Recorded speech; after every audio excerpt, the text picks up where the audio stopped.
this better? Um, yeah, sounds good. I'll let you know if it happens again. All right, cool. It's just this weird thing where if my audio's too high, then it starts echoing.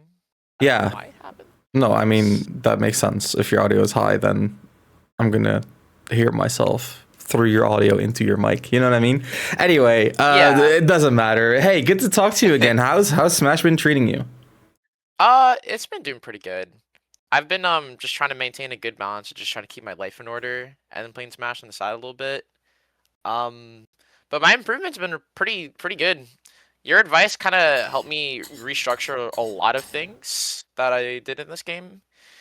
And yeah, my results shot up. I'm 23rd in Florida officially as of CB. Congratulations. Yeah, thank you very much.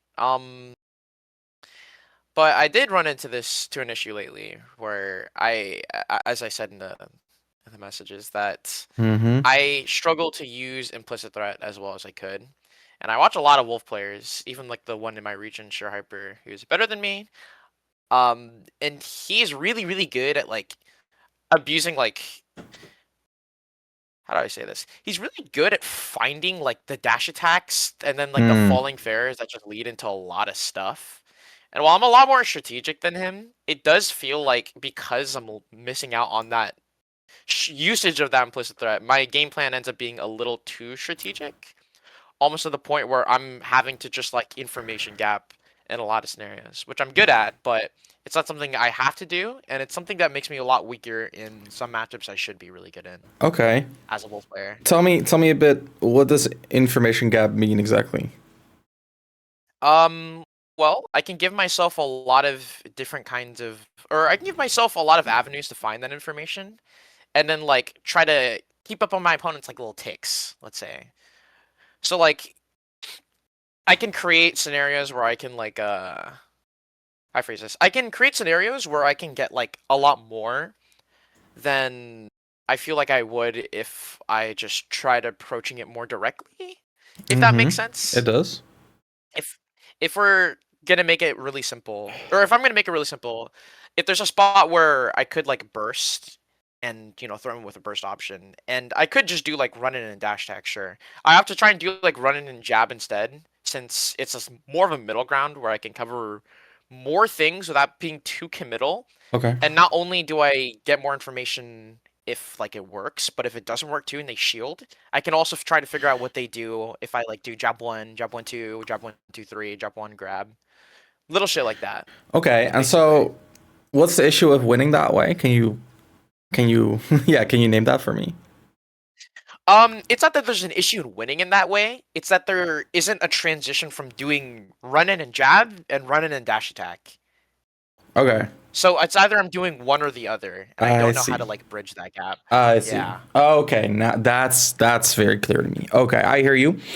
And so that relates to implicit pressure because you tend to essentially predetermine your pressure rather than playing from kind of like an implicit position and gathering information is what E- I'm hearing. exactly. Okay, perfect, Yeah. perfect. Okay, cool. So you sign up for VOD review. I say if you have a VOD, let's start there, give it a look, and then we'll do a review afterwards. Yeah, I have a VOD against Paul a few months ago that I think reflects what I'm talking about best. So I just thought it'd be good to go over it. That sounds perfect. Hero Wolf. What do we Yeah. think about Hero Wolf? Especially since okay, Wolf definitely wins. Okay, okay, handshake, But handshake. Paul But is the fucking goat. So it feels quite hard sometimes I when hear I'm playing you. against him specifically. No, no, no. I Yeah. hear you. I think there's a lot of nasty things that Hero can do against Wolf. Oh, Um, absolutely. Okay, so like before I get into reviewing this, I mean, you know the review process. We're just gonna watch the VOD. I'm not gonna give you live feedback. I just want to get a feel for the patterns. Is there anything I need to know before I review this VOD? I get kind of waxed game 2 and 3, Okay, like pretty badly, then but we'll that's it. yeah we'll just watch game one primarily, and we'll see from there if we need more information. Yeah. Okay. Immediate top deck kaboom. Yeah, that's insane. That's my luck. Let's see. I actually never checked this, but I want to know what pulse reaction time is. So this is frame 1. Oh, it just drops a frame. 2, 3, 4, 5, 6, 7, 8, 9, 10, 11, 12, 13, 14, 16, 17, 18, 19, 20, 21, 22. Yeah. Very average. Yeah. Lipton told me it was pretty average going into the set. Like It's just that, like, his speed of menu his reading, coverage or and his positioning is just really, really good. okay. Or just his reaction speed in general is just slightly above average, but it's not like anything insane. Yeah, I hear you. But the coverage is insane. Yeah, I So mean makes up for it. he knows how to play a sword fighter, which is like a quality that not a lot of heroes have, unfortunately. Not a lot of players have either, is what I'm realizing. Also true. Yeah. It's part of the reason why we don't see a lot of. Swordies? Yeah, no, it's the reason why a lot of people don't play swordies in this meta because they can't. They really can't. Yeah. Dude, you know what's crazy? I'm watching like Hyper Kirby play, and I'm just like, wow, this is the first time I've watched a Roy player play this character like he's a swordie.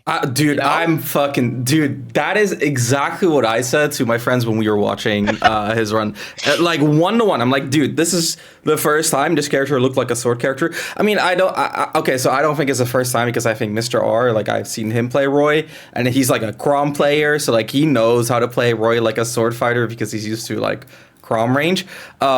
But Yeah. like you know, like Mr. R wasn't a Roy main, which you know, like much to my chagrin because I think he would have been like the best Roy in the world.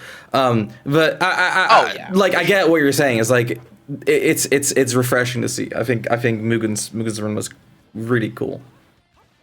He's just like it's the only time I've ever enjoyed watching Roy. My honest answer. No, yeah, no. I hear you. I'm right there with you, man. Okay, I actually have to restart this game. We've been yapping too much. Let's Yeah. let me focus. Let me focus.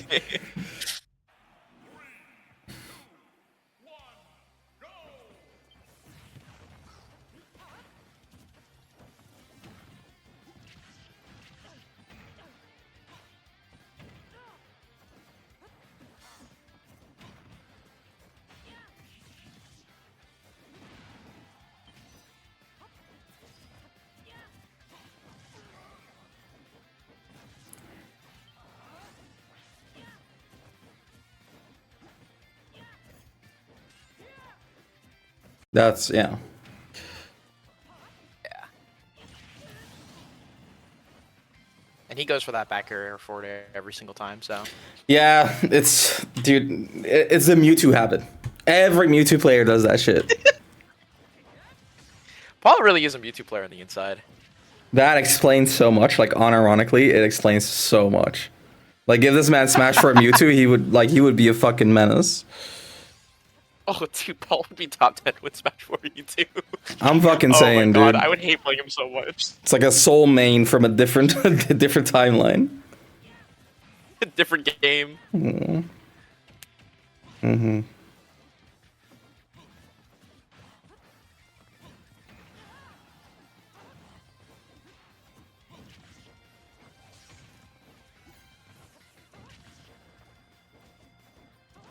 Yep.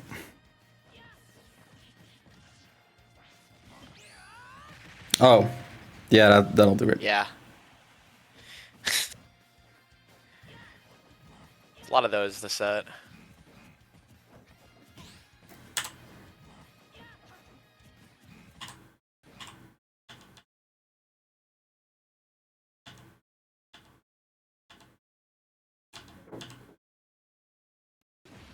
Nope.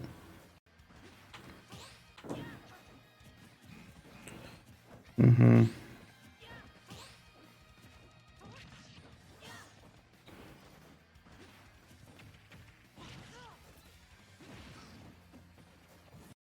Wait, what?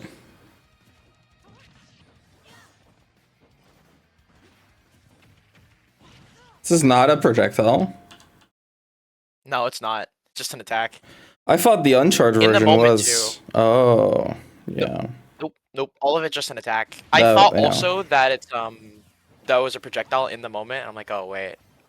No, that makes And if you sense. notice too, when Hero is psych up and they do side B, they will lose it after doing side B. Yeah, that makes sense. That's true, actually. I actually knew that. But yeah, no, okay. Kamikaze, he just actually got you there. Wait, no, you Nope. got it. Frame Okay. 2 air dodge, baby. I never get hit by those. True. The privilege is on fucking deck, baby. It is awesome. I thank God every day for giving me a frame 2 air dodge. I don't have a frame 2 My air favorite part of dodge. the character. I guess shield art instead. I'm like, I'll take the trade, buddy.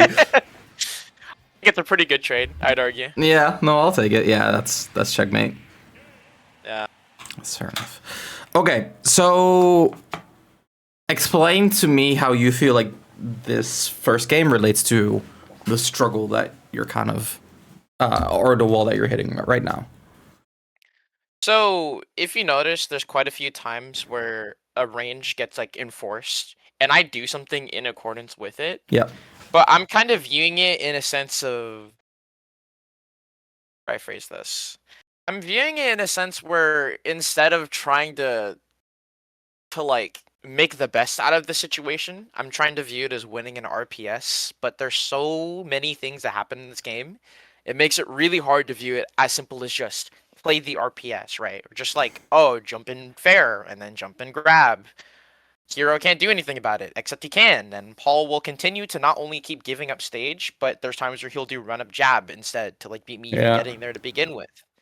And it's not necessarily that it's not even just that I'm not good at using implicit threat, I'm also not good at playing against it as well. Mm-hmm. And oftentimes when I'm playing against characters or people who will present it, most of my answers end up being like way too complicated.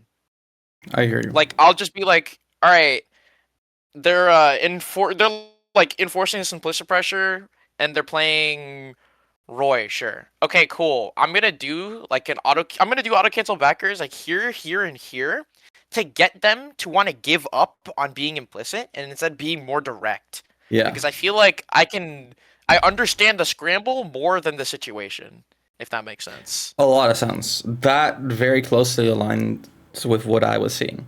So I'm going to tell you what I think is going on here. So I think the essence of what you're struggling with is that because your play is slow, you have to play complexly. In a complex way. Well, complexity is probably not a word. So like, I think the core issue here is not that you're making it too complex. I think the fact that you're making it complex has a very, very logical reason.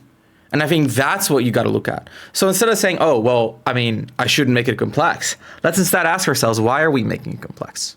And the reason we make it complex is because, like, well, if the information you have is ambiguous, then you need to do a lot of things, right? Like if you have ambiguous information, then you need to cover more options. If you have ambiguous information, then you need to commit less. If you have ambiguous information, then you need to be more careful, honestly, too, right? And so like the more ambiguous something is, the more complex it is. And so what I think the core issue to solve here is why is your read on the opponent so ambiguous?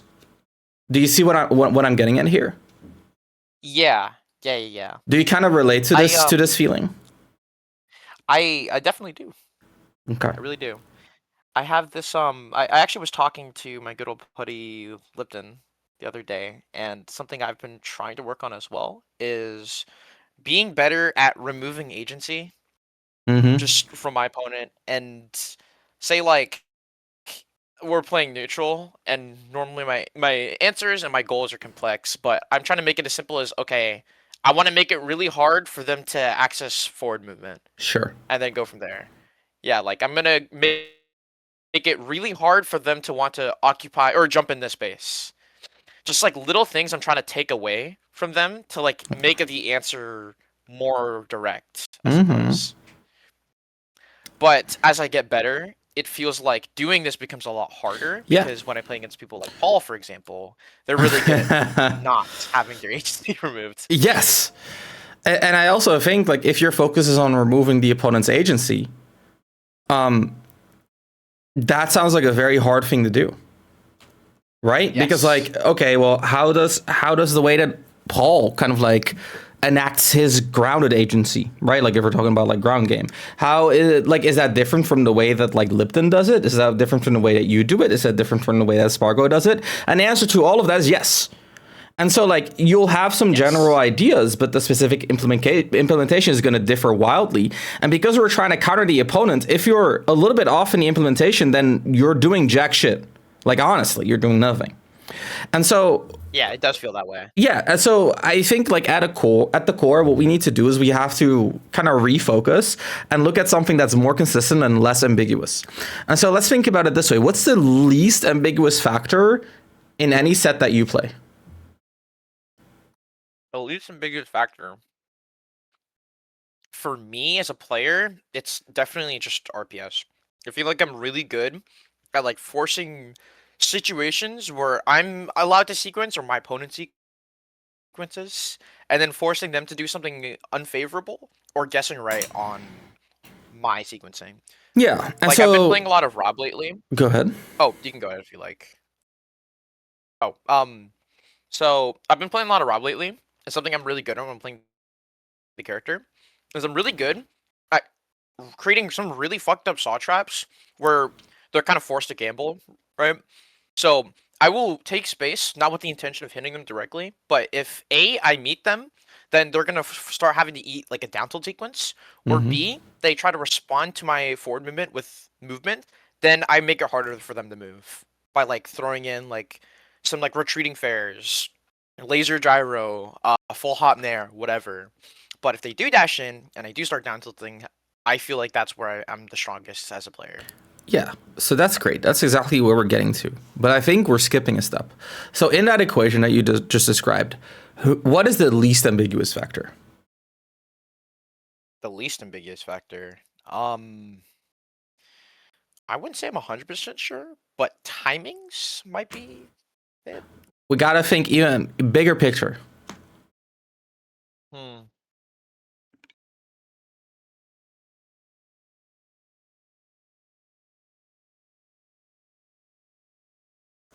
Stage? Even bigger picture. You're getting there. Even bigger. Yeah. Okay. Frame advantage. Even bigger picture. Alright, movement? It's you.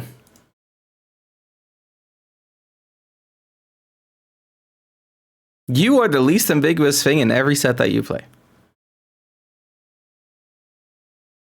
I see. Right?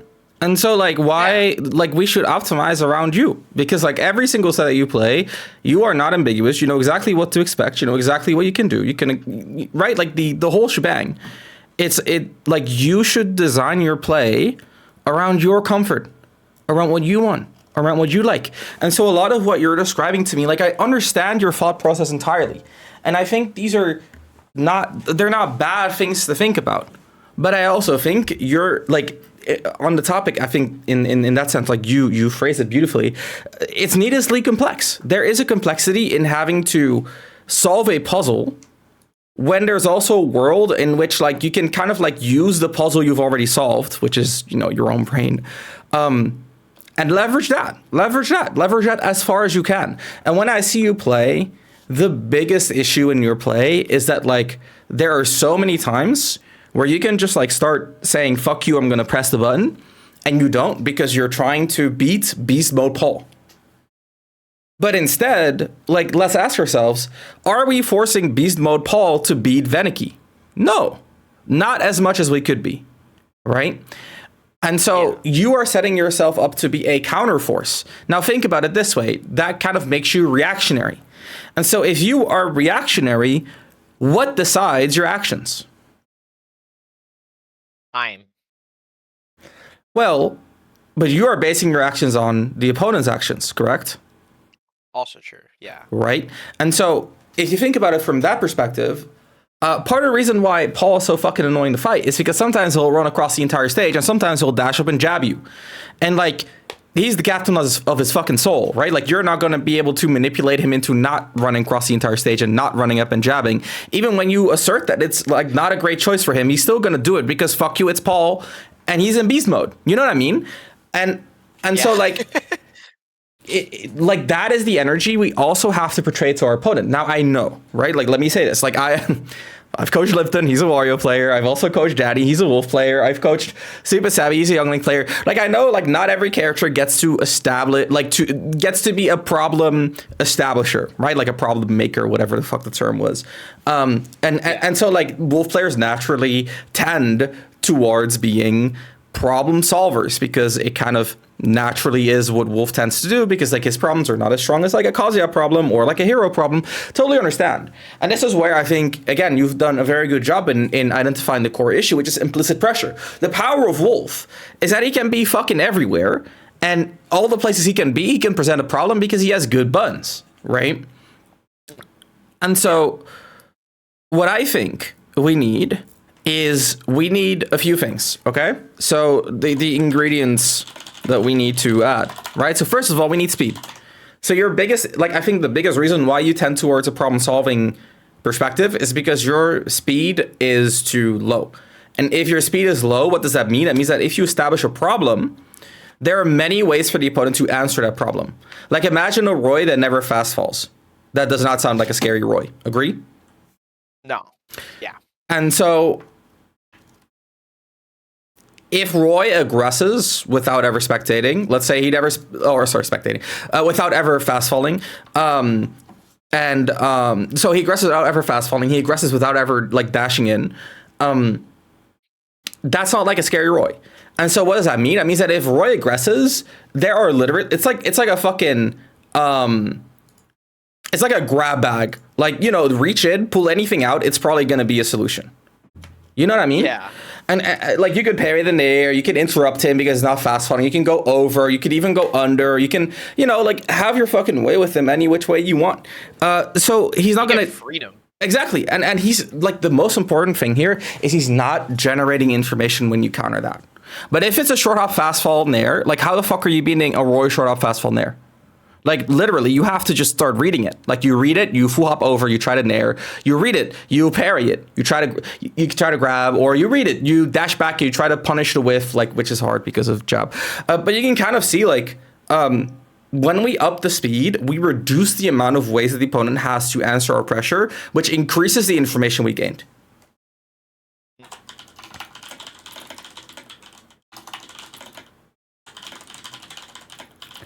And so I think a lot of where we can go is to just say, okay, well, let's just fucking like, let's be faster. So if you look at just like any sequence, right?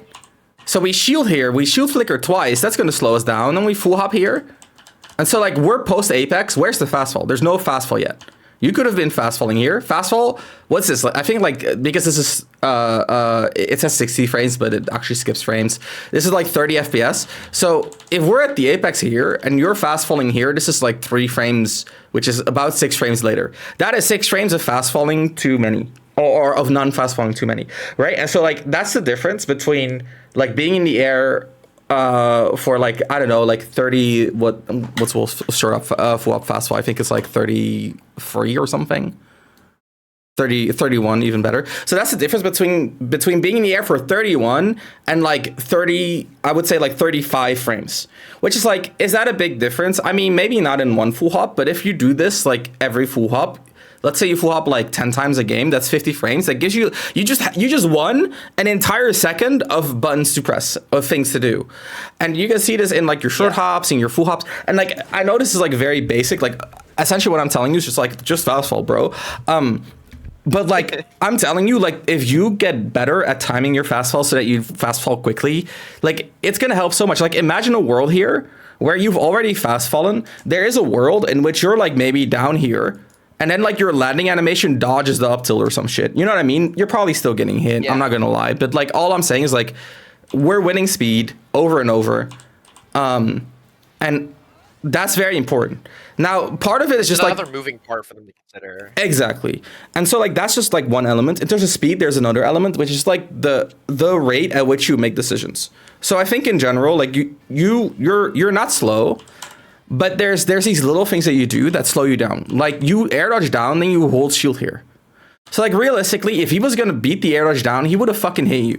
Like just 100%. Like you just get hit here if he was gonna hit it anyway. if he doesn't punish the air dodge down, but he will punish like a full hop double jump, which is what you do afterwards, then like, I don't know, man. Like, is there really a lot of worlds in which that is the case? You know what I mean? Yeah. So we're adding that shield for what? Just to kind of like slow ourselves down. So here we go, landing there. What do? We have this little pause. So this landing there, like, I know Wolf doesn't have insane frame data, but I hope you agree that like, we land here. I think around here the animation is done, and we're just standing here for like a solid like, you know, like 10 frames. And then we dash back, which is like, that's not bad. But like, there is a world in which you say, I'm gonna land here, and then I'm just gonna do like a short hop forward drift fair, and you just anti-air him here, and you just like anti-air him and you just hit him, or you even do nair, you anti-air him and you hit him. Now this is not a bad choice again, but you can kind of see like you would have had more choices if you just been like a little bit faster. Then we go here, we dash tag. What do? Roll's fine. And so again, is there a world in which he's chasing down a roll, but he's so slow that you can still shield the chase? No. He's either going to chase it and you're fucked, or he's not going to chase it. You know what I mean? And so like this shield again, like this just slows you down. If you had not shielded here, you would have had more time to just like commit to this dash grab. And I mean, like this animation is just like, this is just sad. Like I'll agree there.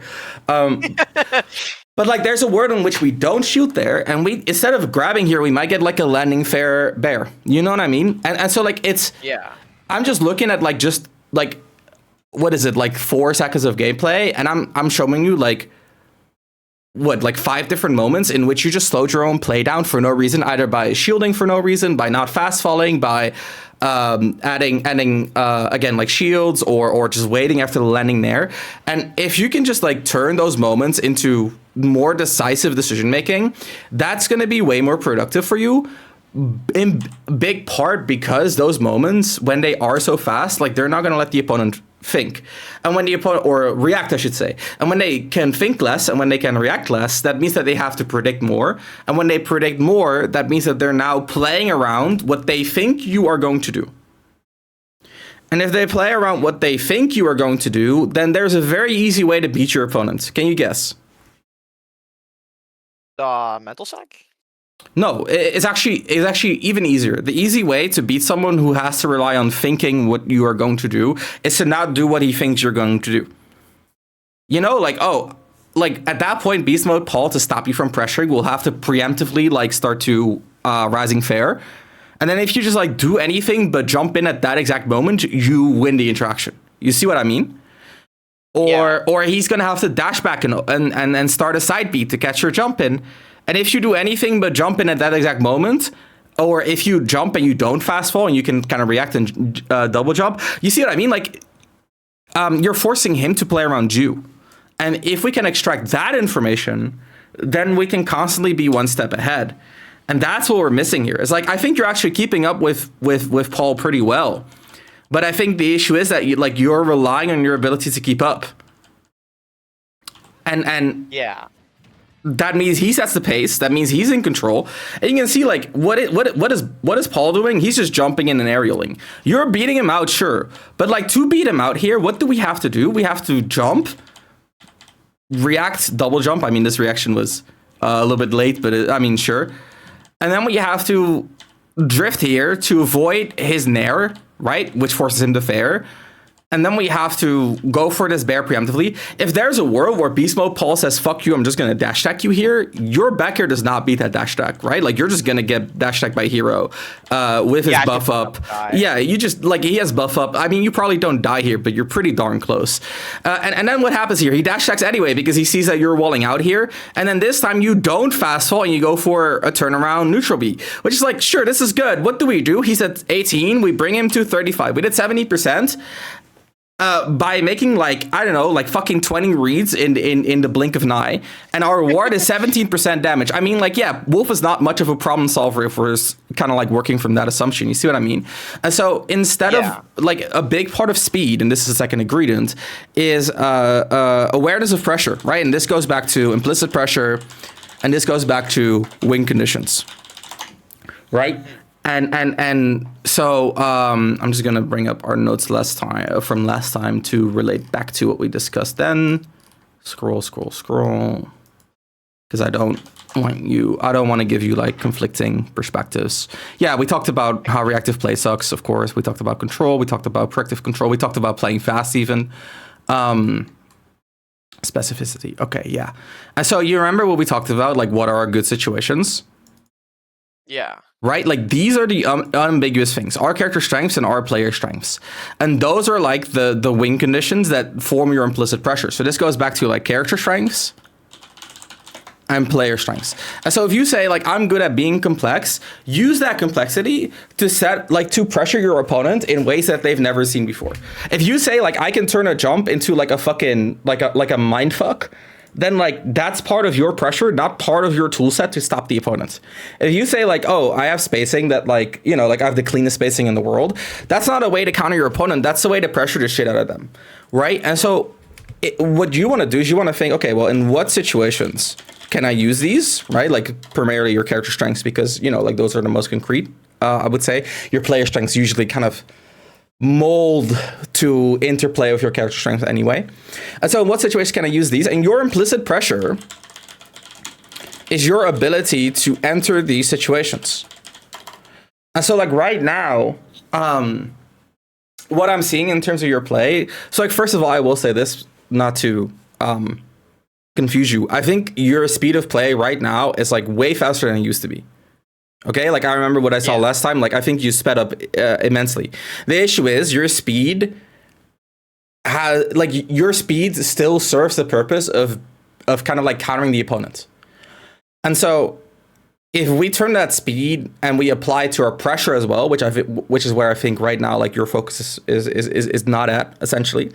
If we can apply that speed to our pressure, then we're gonna get more information out of it, and that's kind of like where I would say the end goal lies. And so like a very easy starting point for Wolf is to role play as Cloud and just say like, okay, well, short up fair is Cloud Bear. And just like play like Spargo, right? Start fucking harassing people with short hop, fast fall, fair. Which like arguably, and like you know, Twitter's gonna kill me for this. Arguably, Wolf short hop, fast fall, fair is better than Cloud back air, because like your jump is a solid like 5 frames faster than Cloud's is, and your airspeed, you don't need to turn blue to have the airspeed of a fucking DLC character, right? And so my grab is a lot better. Your grab's a lot better, right? Your empty line is better because of your speed. You have something like, you can even do something like wave bounce laser and say, when I jump in and I'm not sure, I'm just gonna like fucking, you know, like literally teleport back and shoot something at you. Point is like, you have a lot of pressure by just saying short up, fast, fair, short up, fast, fair, short up, fast, fair. And you just like, look at what they do about the fact that you're short up, fast, fairing. Now, what I will say is like, everyone will know what to do. Like, you're not fucking knowledge checking people with Wolf. Right? Like, the Cloud players will outbeat you, the Game Watch players will dash shield, the hero players will outrange you. All of that makes sense. But once you see that they're counterplaying your short up fastball fair, which again, like 21 frames short up fastball, if I remember correctly, just gonna double check again. But 21 frames is all but unreactable. Right? Reaction time and is about like 13-ish frames. Input delay is about 7 frames. So you're looking at about 20 frames before someone acts on what they see. And let's agree, you're not doing Wolf fair on the final landing frame. You're probably hitting more around frame 19. And so it's all but unreactable. So if they start counterplaying it, what does that tell you? Just, you could tell me quite a lot, to be honest. What's the most important thing it tells you? Most important thing.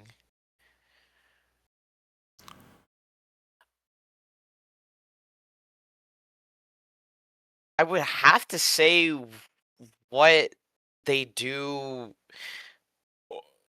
preemptively, I guess. Exactly. Perfect. That's exactly it. And so when they are playing preemptively around you, now you are controlling the pace. They are playing around you. You can manipulate them, because their actions rely on your actions. It's like you're the first cog in the machine, man. And so like at that point, you win by being able to utilize exactly that. Right? And so like the difference here is, if you play second, right? Like if you're the reactive player, then your ability to win it is kind of tied to your ability to not be manipulated, to not fall for someone's tempo changes, to not, right? Like all of these things that like you have a shit ton of pitfalls to avoid. But when you're the one digging the pitfalls, all you do is dig a fucking pitfall, man. And like you can spend your life designing that pitfall.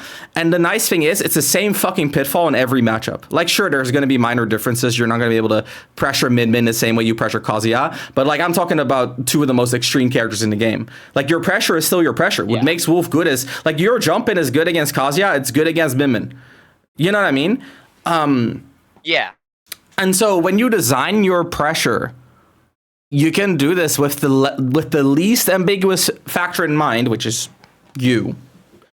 And that factor is consistent in every single game that you play. And so you can work real hard on your pressure. And you can work real hard on making it complex and tricky and multifaceted and all that good shit. Doesn't really matter what you want it to be. It can be all of that and more.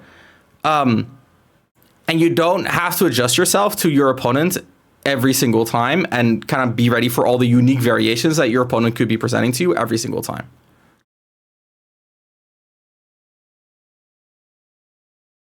Thoughts?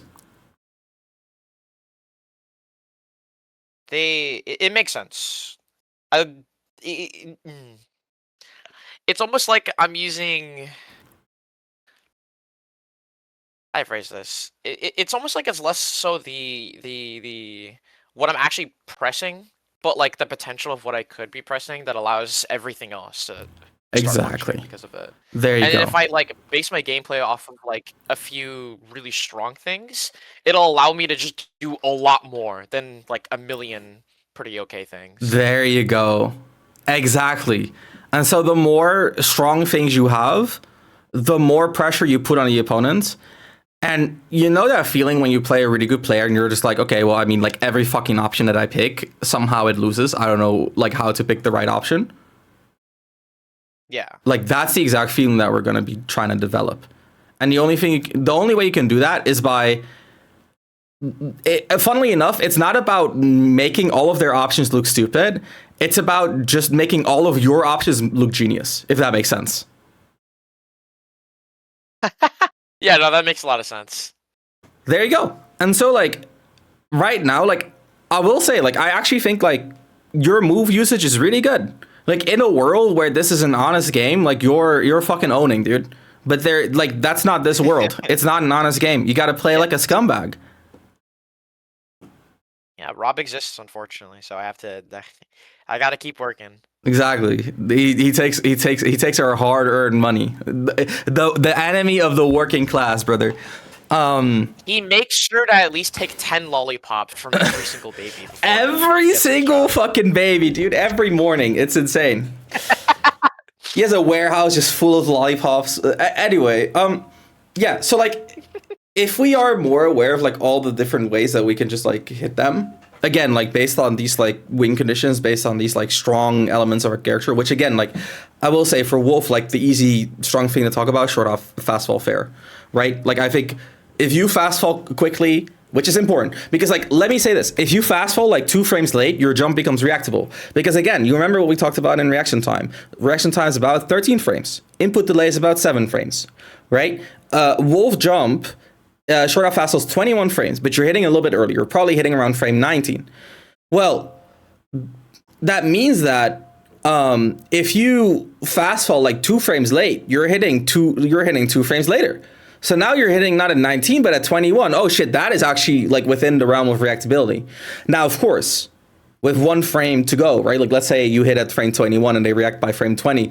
They're not going to be able to hit you in 1 frame at a time, right? Like unless you're fighting like Little Mac or some shit. But like at the same time, like let's say you do a little dash before you jump to get the momentum. Let's say they react to your jump squat. That's another 3. You see what I mean? Like the numbers here are very, very tight. And so that's why I'm talking about like these like few frames of fast falls making such a difference. And so like when I talk about Danny, like the nice thing is, and this is the third ingredient, is that like once we have the speed, like this speed of executing pressure, then we look at the speed of movement. And this is where I actually think you're already doing a great job. But I just want to clarify this because it's obviously important. So what I really like about your play is that like your repositioning is really nice. I think you're constantly being ambiguous about where you're positioning, which is something we discussed, and I think you're doing an amazing job there. I think the option selection within these situations, like you said, like your RPS is just like really solid. You got to keep in mind, right? Like once we have really fast pressure, then that is unreactable. Then just being in a situation where we have access to our unreactable pressure is pressure. Does that make sense? Yeah. And so at that point, how we kind of like use our implicit pressure is by being like having many different positions from which we can pressure, and then just like transitioning between them. And committing to the ones that we feel are worth committing to, which is at the end of the day up to your own discretion. But it's that movement between situations, right? Like if we can move between situations in which we pressure, we are always like we are flexible and putting the opponent in a tough spot, right? And so what I'm trying to say here is like what a lot of wolves, again, I say wolf because like the character I think is unfairly seen as a little bit linear by a lot of people, but I mean every main does this. What a lot of people do wrong is that they'll be pressuring, right? Like they'll be like, oh well, this is my main threat, you got to play around it, and then what they do is they'll dash back for no fucking reason, and you know what happens? No threat. And you know what happens when you stop threatening your opponent in this game for like, let's say like half a second? Then they instantly start pressuring you. Exactly. Like you fucking give them like half a finger and they eat your fucking arm, dude. Like that's the thing about this game. It's like, I know it's nice to say, okay, I'm going to pressure and then I'll like mix in some dashbacks. And like there are characters that can do that, right? Like if you're playing Joker, you can do that because like Joker has the stats, the whiff punish, the repositioning, the defense in general to do that. Wolves' defense, like let's just be fair, his defense is not great. Like straight up bad defensive frame data. I mean, his whiff punish is okay, but like point is you're not like once you commit to defense, like your defense is okay, but you got to commit to it. And so just mixing in a single dashback, like what the fuck, like that's just gonna be you giving up pressure. And so like what does that mean? That means that like your dashbacks need to also transition into pressure. And so like how often do you dashback and then like go for like a jump in I don't know, like a short hop back air to kind of like turn that dashback into actual pressure and make it so that your opponent cannot just like jump at you. You know what I mean? Like even your dashbacks that are like meant to be like more defensive should lead into some form of offense, because as Wolf, once you give up any sort of pressure situation, your opponent can take that space and pressure you, and it's hard for Wolf to play second from that position. It just is. Yeah. And so what I would say, right, like, so in other words, right, we move between situations in which we pressure, and that movement has to lead to multiple ways to pressure. And so if your dashback always leads to either like a dashback to whiff punish or a short hop back air, you're not going to pressure someone who just dash shields. And so your dashback should also be like a, I don't know, like a fucking jump back, reverse landing up air. I don't fucking know. You can make of it what you want. You can say, I'm going to dash back and I'm going to like dash back and then immediately like dash back in, short hop rising. It can be fucking anything. Something I've been doing Go ahead. for like specifically dash shoulders is that you can, on certain heights or certain shield heights, what you can do is you can do short hop, auto cancel back air, but you can do it at the height where you get the auto cancel and still hits the shield. And because of the shield stun, you can actually follow up with what they do afterwards. So there's something Ouch will do where he'll go for that auto cancel back air I'm talking about on the shield, and you'll instantly grab after, and it'll beat certain short hops out of shield.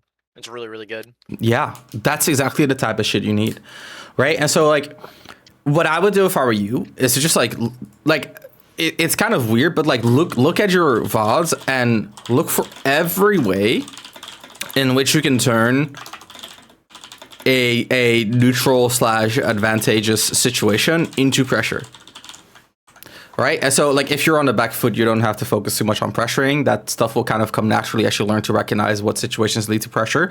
Like I don't think forcing that is ever wise. But like right now, I think your biggest issue is like there's a lot of moments where you can pressure where we just don't. So let's take a look at just like where we left off, right? So like right here, we jump in, pivot forward till good, we keep pressuring, and then we dash shield. Why the fuck are we dash shielding? right? I think I should have parried landing, but he was way too high. I could have just kept chasing. So like right here, if we skip the shield, which like starts like around here, so it's like 1, 2, 3, 4, 5, 6, 7, 8, 9, 10, 11, 12, 13, 14, 16, 17. So we're in there for like 15 frames. And then we get beat out on our up air startup. This is the first frame of up air. If we had 15 frames extra, we just get the up air out, like 100%. Agree? Yeah, totally. You see what I mean? And so like that's a situation we could have pressured that we don't. Okay, so we get hit. Sure, we reset neutral. Right here we dash shield. Why the fuck are we dash shielding? We're essentially in neutral here. He's running into us. What's a good thing that Wolf can do when someone runs into him? Fucking short up nair, laser, dash attack. Cross the dash tag. Yeah. Yeah. Fucking anything. And so like why are we dash shielding here? What are we scared of? Like at this point, what pressure does Hero have? Is he gonna fucking dash attack us? No. Is he gonna like short hop rising fox nair us? This motherfucker wishes. So you can kind of see like these are like this is one we can just pressure. Like I understand why you don't because you just got hit, but that's just like so like unironically like a social construct. You just got hit. You got to play defensive. No, right there was no like there was no pressure. You know what I mean? Yeah. So this is good. We pressure, short up fair, and then we just like full hop reposition. Why are we like that's like a matter of speed, right? And so like this is good. This is a good fair. He full hops. What do we do here? Why do we go high? Right, like I understand you cannot pressure this landing easily at this point, right? Like this landing is hard to pressure. So like how do we establish pressure here? Well, what we should probably do is just like dash back and then like start a jump, weave around his landing, and then just like pressure his landing because he's gonna miss this nair if we dash back and jump in. And then like what the fuck is Hero gonna do to stop us from jumping in on him? Right, and so like this is a moment we could pressure, and instead we play more defensive, and like it works out. Like we go for a retreating fair, and like thank God he misses because if he hits this, we're very very fucking sad. But you can kind of see like now we're giving him room to outplay us. If he just like if he spaces this correctly, we lose it straight, right? Yeah. And so like all of that is because like why are we so slow? This is good. We follow through. He drifts in. We didn't expect him to drift in. That's fine, right? Like this is fine. If you get hit here. You got hit here for a very good reason. You know what the reason is? You expected him to drift back, he drifts in. That's very rude. A hero should not be doing that against Wolf. He did it anyway. Okay. Like, what do we learn? What do we learn? Yeah. I'm actually asking you, what do we learn? We learned that he's just gonna be he's just gonna try to skip turns. Exactly. If he just gets the opportunity to. Exactly. And so like we pressured him. We forced him to say, okay, well, if you want to get out of this situation, you got to be fast, right? Like if he delays this, like we cover it still. And so like he's committing really early to just drifting full in this advantage, maybe because of Accelerado, maybe not. We can check that later. But for now, we have the information that this motherfucker, when we hit him, he's going to drift back in. That is game-winning information. Yeah. Until you back throw, what does he do here? He's going to drift forward, right? Like he drifts forward again, right? So we see again, like, of course, yeah, he takes the platform here. He doesn't have much choice. But what does he do? He shields, realizes he has nothing to be scared of. That shield was a mistake, by the way. And then what does he do? Immediately drop through nair, right? Like he has no fucking respect for you. He's fucking beast mode Paul, dude. He's establishing a problem. Why are we jumping back and fairing? If this fair is a jump in fair, we just hit him. Like this stupid ass is doing nothing. He's standing still, brother. Hit him. Woke up. It's a boxing match. You running away is not gonna get you to win. Or you can kind of see what I mean, right? Like these are all situations where like you can just pressure. And the thing is, like your perspective like makes a lot of sense. Like you're saying, well, I mean, if I pressure here and like he hits me, like you know, like I'm feeling sad, and you do feel sad when you pressure him here and he hits you. But like, if you pressure him here and he hits you, he would have to do like up tilt very specifically, or like maybe parry. You know what I mean? Like very, very few options. For him to be fine with this retreating fair, like he can do fucking anything, dude. This fair isn't forcing shit. And so what information did you get out of doing this retreating fair? One bit of information, which is he's not kind of like running at you in these situations. Which, like, fair enough. What the fuck is Hero gonna do to running at you here? What is he, like, dash tag? Rising, again, like, you know what I mean? Like, we're not getting a lot of information here. We're covering, and so, like, we can play this way. I actually think playing this way is fine. If you play, like, in fact, what I would say, like, this is, like, a very, like, fundy, swordy thing to do. Like, if you're playing, like, Lucina or Shulk or Sephiroth, like, this is very good fair to do.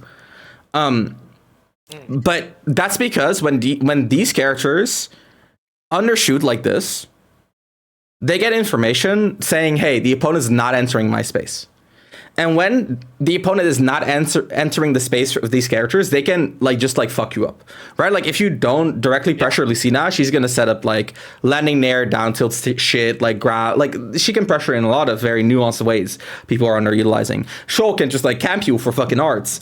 Sephiroth is gonna poke at you from 20 miles away, like good fucking. You see what I mean? Like all of these characters, like standard swordies, get a lot of reward from securing their own space. And Wolf to some degree. Wolf is not a standard sword. Yeah, I mean, like Wolf likes to know that as well. But I mean, like we already kind of know about Beast Mode Paul that he's not gonna fucking run in and like rising near you when you're playing defensive because like partially hero just cannot do that. If you were fighting like Kazuya, this fair makes a lot more sense to me. You see what I mean? Yeah. So it's part like Wolf as a character, right? Doesn't need to secure his space as much because he's so mobile and Nair is like a crazy move. Like Nair is actually a crazy move. I hope we can agree on that. Oh, absolutely. Yeah, so like Nair secure space while you're moving. Cool. You're very mobile, so your space is generally pretty ambiguous for the opponent in general. And then on top of that, like you have a lot of different avenues to pressure, which swordies normally don't have. And then on top of that, the opponent doesn't have a lot of like incentive to like actually like take your space. So you can kind of like stack all of that together and just say like this is just like us being defensive out of habit more so than as a measured choice. And like I think that's kind of what it like that full hop as well. Like full hop just gives him time, right? Like you know what happens here is he sees you go up high and he says I have time to pressure you. And so this is what he does. And he barely misses here.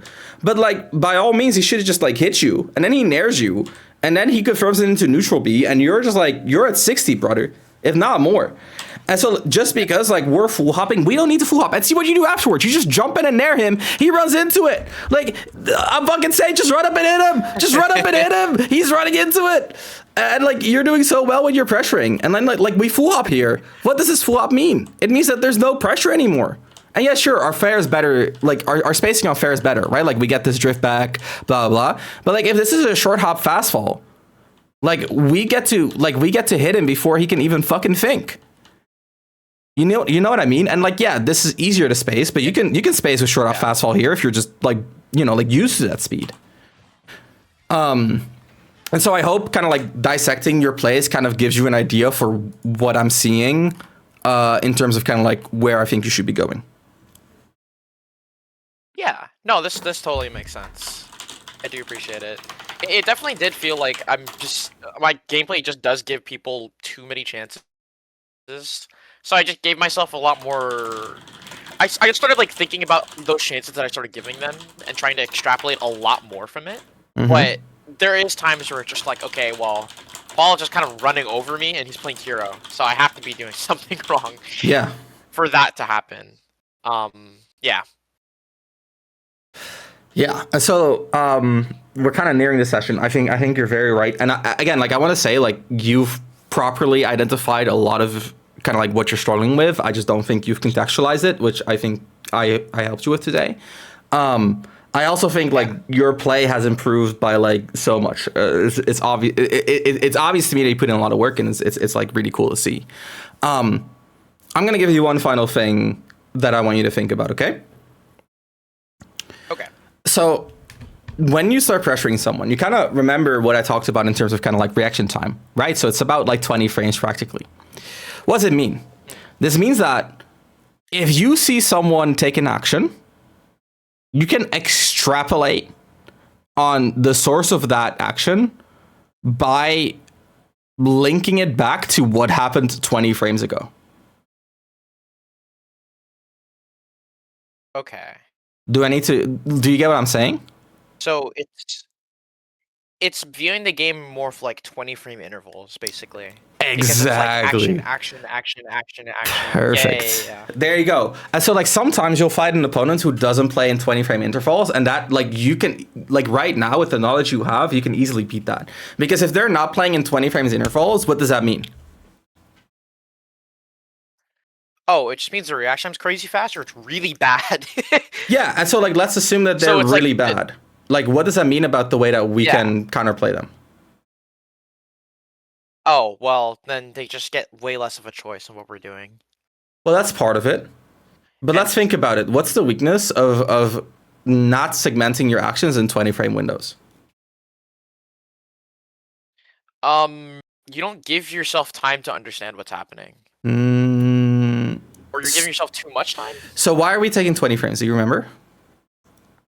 We're taking 20 frames because it's like average human reaction time in this game. Exactly. And so if someone does a sequence that takes more than 20 frames, what does that allow you to do?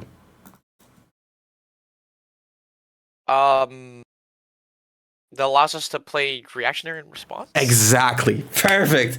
Dude, you're fucking getting it. You're second guessing yourself on all these answers, but you're so right. But that's exactly it. And so like sometimes you'll fight someone who doesn't sequence in 20 frames and they won't fast fall. Kind of like the way that you're sometimes not fast falling, right? And so what happened, what I just kind of explained to you when you like full hopped and Beast Mode Paul just jumped in and nared you, is he just said, okay, well, if you're going to full hop double jump, you're giving me time to react. And so like I can play reactionary. And if I can react, like, then like your control means nothing because I know what's coming because I can react. But if it's unreactable, then your control is suffocating. And that's again, like this comes back to what I said earlier. Like the window is so narrow, right? And so that's the first thing that we kind of learn, right? So like you know, this is more of like I guess like a nice tool to have.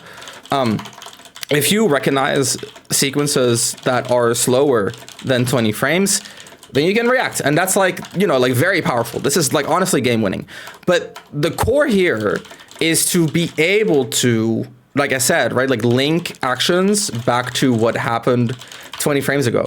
And so let's say you dash back and then you cancel the dash back into a jump forward and they like, I don't know, like run into the jump, for example, right? Instead of saying like, oh, well, I mean, I guess like I interrupted their dash, you can instead say, oh, when I dash back, they will react and to that stimulus and try to, you know, like move forward. You see what I mean? And so the meaning of your action is contextualized by what happened 20 frames ago. Okay? Okay, that makes lots of sense. I think I do. I've just played against so many people with like way faster reaction time than me that I started putting a lot of emphasis in trying to figure out like the exact frames that their sequences come into. Because if I'm playing against like Physics, for example, it might be faster than 20. Yeah. Or if I'm playing against like, I don't know, somebody way worse than me, it's gonna be like way longer than 20. So I put like a little too much emphasis on trying to figure out like the exact sequences, but I think 20 comes in 20 is like enough so I can generalize it based on the like on most players. Yeah. Right. Yeah. And then like if I run into somebody with like faster or slower, then it becomes easier to like change it accordingly. I have experience against that. And you can also just say like if it's like freakishly like faster, then like you know that it's probably not a reaction. Right? Like if it's like you know, like you'll get a feeling of what 20 frames looks like as you kind of get used to this way of reflecting on your actions. And then when something feels off, you'll know like, oh, this is not a reaction. And so like, let's say you're fighting someone who does not react, right? Like, let's say you like show something and they never kind of like react. They always act like way too fast to be reacting. What does that mean? That means that they're probably not factoring what you are doing at all. And then boom, that's another weakness, like easily spotted. And so if they do react, then they're manipulatable. And if they don't react, then they don't factor you in. And so like, you're going to have high quality actions because you do factor them in. Does that make sense? Yeah, that makes a lot of sense. It's like a catch-22. Either they react to you or they don't. And if they do, then we manipulate them. And if they don't, then we abuse them. It's actually like that simple. And of course, there's a lot of nuance there, right? Like sometimes someone will play without reacting to you, but their pressure is just like so clean that it's like hard to play around. Like this is like the Game Watch player, the Min players. And like that's the hardest to deal with. But at the same time, like I think that's where your specialty lies. Because once you recognize a weakness on the opponent, like you're pretty darn good at abusing it. I think, right? Like that's what you're relying on. And so like you've done the hardest part.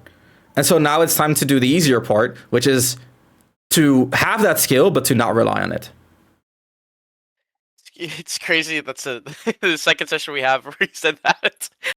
Yeah, well, I think in a lot of ways you took what we talked about and you applied it to what you're already comfortable with, which I think is like totally valid. And through that, you've learned a lot of new skills. And essentially, all I'm asking you is to apply those learned new skills in a different way. Okay. I think I can do that. Oh, for sure. It's going to be a bit of a transition, though, because like I'm not just asking you to like do different things. I'm asking you to think differently. So that's going to take a little bit of time. Yeah, the approach is definitely a lot different. That's for sure. Yeah, and then But I this like. does give me go the ahead. insight I need to like approach it in a different way.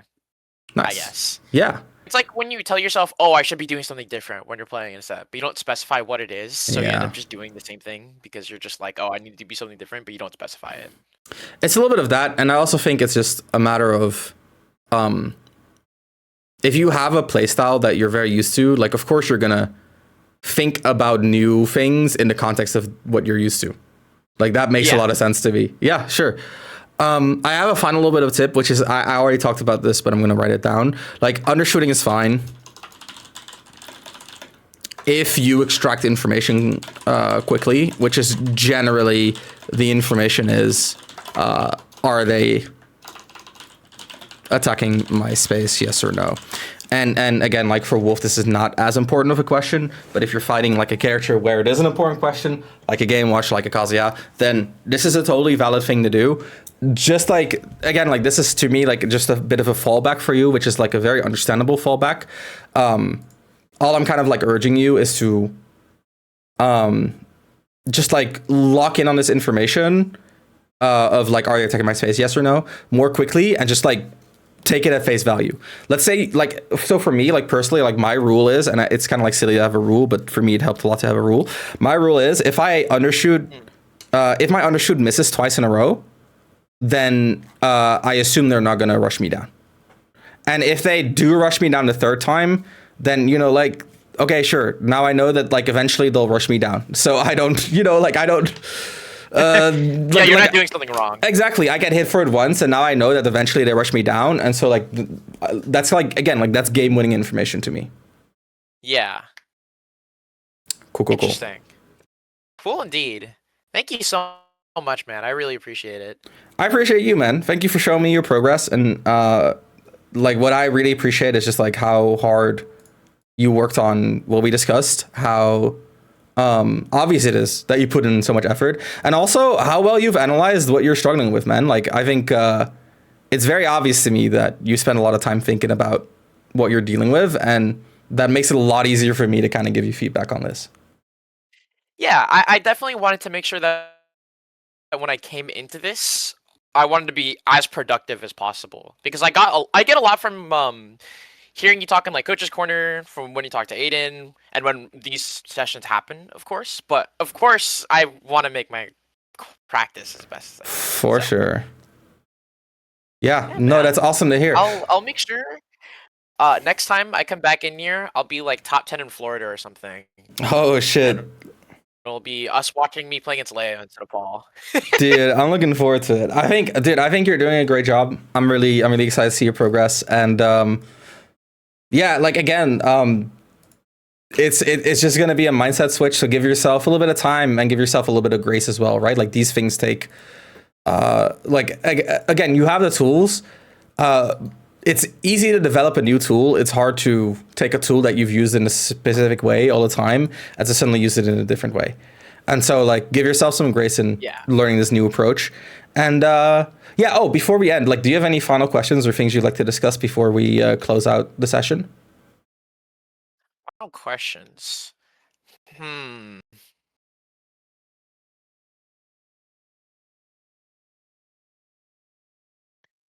to think. Do you think there's any tricks when it comes to trying to understand the way my opponent approaches this? Not anything like big, just like little tells that you see personally. How they approach pressuring you? Yeah. It's a good question. So for me personally, that's a really good question. So recognizing how they pressure you. So to me, this kind of starts with like, okay, do they short hop fastball? If they don't, like, you should not be losing. This is all like almost unironically true. If your opponent does not short hop fastball like and fastball like semi perfectly, then that means their jumps are reactable, and at that point, there's no way you should be losing. Yeah. And like that doesn't mean that you should like reactionary anti-air them. That's not what's happening. It just means that like you see their landing or you see their jump and you just roll on reaction and there's no mix up. There's nothing happening. You give up maybe a little bit of space. Sure, whatever. Fuck it.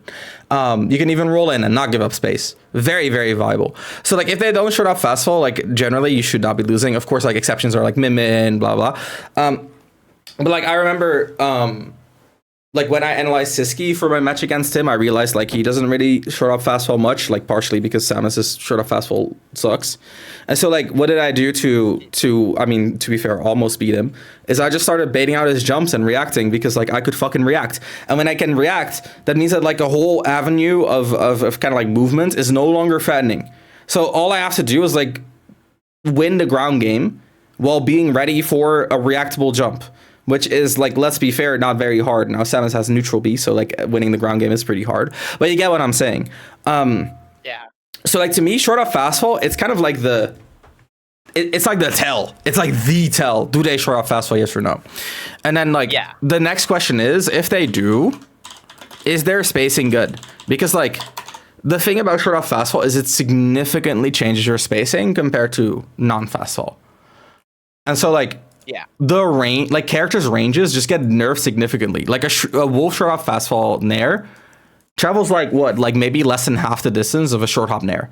And so like, are you used to spacing with like short hop fast fall aerials? And if you are, right, like what does that mean? Like if it's good, that means that, or let's put it this way, if it's not good, that means that they're dashing too far, which like this is like, again, like this is like a big tell. If they dash too far, you can do like anything. You can start interrupting them. You can start outspacing them. You can start, well, mostly those two, honestly. But to me, like, first I check, are they fast, which is generally through short off fast fall. And then I check, are they accurate, which is mostly through spacing. And if they pass both, then they're just a good player. And at that point, I'm just like, okay, we're just going to have to play Smash, right? Like I'm going to pressure, they're going to pressure. Yeah. That's going to measure up in a certain way. According to the matchup, right? Like the tools, but also according to the players. And we'll go from there. And if either of these are missing, then like generally you should be fine. And so like an example of like how do I beat someone who's fast but not clean is like I could just like repeatedly like wall them because while they're fast they're not clean, so I can just like kind of just like they're gonna run into my hitboxes. Let's say they're very clean but they're not fast, and I can just like run at them. And like, I'm going to hit them before they can do anything. And it's like, it's really nice. I don't have to think. I'm just going to run it and hit them. Very convenient. Yeah, it's very convenient. So this is generally how I try to analyze this dynamic for my opponents. I think there's more ways to kind of go about this because there's a lot of ways to be fast, right? So ways to be fast can also be like related to like their defensive options. So like, do they shield? If they don't, like that generally makes them a lot faster. Right? And so like people who don't shield are a lot harder to pressure than people who do shield, funnily enough. But at the same time, there's people who like shield and then like immediately act. Like, you know, like when I play Mr. R, like he'll shield for enough time to like block a potential dash attack. And then like immediately afterwards, he'll do like a short hop nair to shield. And so like if I dash attack, I probably get shielded. And if I don't dash attack, he immediately is pressuring me again. You see what I mean? And so like that's like a way to be fast. There's in general just like your drift usage. So one way to become a lot faster is like full momentum nair because it eliminates like the need to do like a small dash before you know, like dash jump to get the full momentum. Not a lot of people full momentum nair. But if you look at like the fastest player in the world, like someone like Gluto full momentum nairs all the time. It's like super important. It's the little things, right? But there's also like ways to be precise, right? Like, how does their like stage control look? And so like some people just like like they think going fast means moving forward all the time. Again, like easy fucking win. Ways to be precise. Another one is just like move usage. Again, like a bad Roy who's fast will just like spam nair, and if it's like very fast and very well spaced, it's kind of hard to beat still. But if he mixes in like a full hop fair or a dash jab, like Tunley becomes like 10 times harder to beat. So there are a lot of ways to go here, but I would just like stick to just like these two simple questions because they're usually enough to net you a win. And if you're fighting people from like your own region, you can get more specific in the ways that they struggle to be fast or precise, and then you can win even harder. Interesting. Okay. Cool. It's actually funny because when we're talking about like people who play fast and sloppy, I actually beat Karu, the Belmont player, I know this them, yeah. season. Yeah. I beat them this season because of that. I ended up just using like a lot of like shield as a way to just wall really often. Yeah. And then there were times where just instead of just shielding, I would just like dash in and then just burst on top of that. And like because they were so sloppy, it made it really hard for them to like constantly disrespect me with like the speed that they were supposed to use to beat most players because I'm just making it really hard for them to even get there to begin with. Yeah. Or when they do get there, it matters a lot less because of how sloppy it is. I think in general, like you're really good at recognizing sloppiness and punishing it. And I think like if I look at your first game versus Paul, like the ways in which you were beating him was just like shitting on him for being a little bit sloppy here and there, which like Paul definitely is. But Paul's also good enough to understand like, okay, well, in that case, I'll just be a little bit slower and that will make me that much cleaner. And then I'll just like still be too fast for you, but not sloppy enough for you to abuse me. And that's it. And so like really, we're just kind of like, you know, like you've worked so hard and just like being really good at punishing that in the past couple of months. And so like now we're getting the other piece of the Triforce. And now we're going to be abusing people who are not fast as well, which like that's where you're struggling. You struggle people like if someone's slow, you're just like, OK, well, let's, you know, like you fucking grab the T and you're like, all right, so let's have a great game of Super Smash Brothers together. Like you fucking play honest as shit. And it's like frustrating because like this is not an honest game. You're not a gentleman. Like, I mean, you are a gentleman, but you shouldn't be. There's no reason to be a gentleman in this game. So like if someone is trying to be a gentleman, do what Beast Mode Paul does to you and like pull down your pants and shit on the chessboard. And then say checkmate. Absolutely. So walk home, take the crown. Exactly. I mean, did they stand a chance? No, they're fucking they're literal shitters. That's a really good one. I like that. There you go. Good question. Man. Good question. Yeah, then thank you very much again for the coaching session. You're very welcome. I will come back stronger, my friend. Dude, I think you've already done that between last time and this time, so you don't have to tell me. You've built up some trust, and in that sense, I mean, hey, that's to me always the most satisfying part. So yeah, thank you for showing your effort. Thank you for the support, and yeah, you know how it is, right? You can always just DM me if you have any follow-up questions. Okay? Yeah, absolutely. I will get back to you. Okay, for sure. Well, in that case, I wish you a great rest of your day. Thanks. You too, man. Appreciate it. All right, talk soon. All right. Bye-bye. See ya.